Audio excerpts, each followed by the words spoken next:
Arlene, ano ang mga natalakay ng CA bago inaprubahan ang appointment ni Cordova bilang bagong chair ng COA at sino-sino pa yung inaasahang sasala ngayon sa CA? Aga muli nang humarap ngayong araw sa Committee on Constitutional Commissions and Offices ng Commission on Appointments o CA si Gamaliel Cordova para sa kanyang ad interim appointment bilang chairperson ng Commission on Audit o COA. Kabilang sa mga natanong ni Senator Rito Hontiveros ang backlog ng COA. Ayon kay Cordova, nasa 4,000 kaso ang nakabinbin ngayon sa komisyon.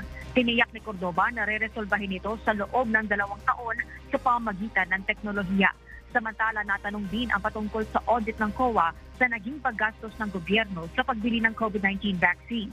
Ayon kay Cordova, nakipag-ugnayan na ang kanilang resident auditors sa Department of Health para sa hiling mismo ng ahensya na special audit. Nilinaw din ng opisyal na hindi saklaw ang COA ng Non-Disclosure Agreement o NDA na pinirmahan ng gobyerno ng Pilipinas at vaccine manufacturers. Pakinggan po natin ang bahagi ng pahayag ni COA Chairperson Gamaliel Cordova.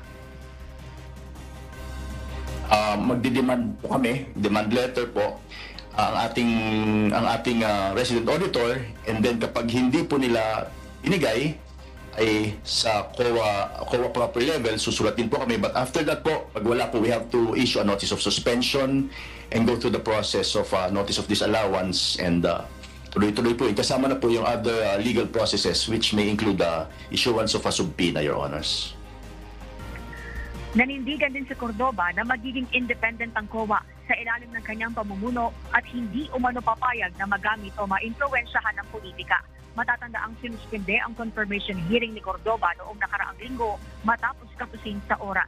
Nakwestiyon noon si Cordova kaugnay ng issue sa prangkisa ng ABS-CBN noong panahon niya bilang Commissioner ng National Telecommunications Commission o NTC.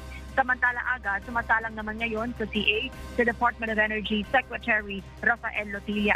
Habang haharap din si Susan Toots Opre bilang kauna-unahang kalihim ng Department of Migrant Workers. At yan muna ang update mula rito sa Senado. Balik sa iyo aga.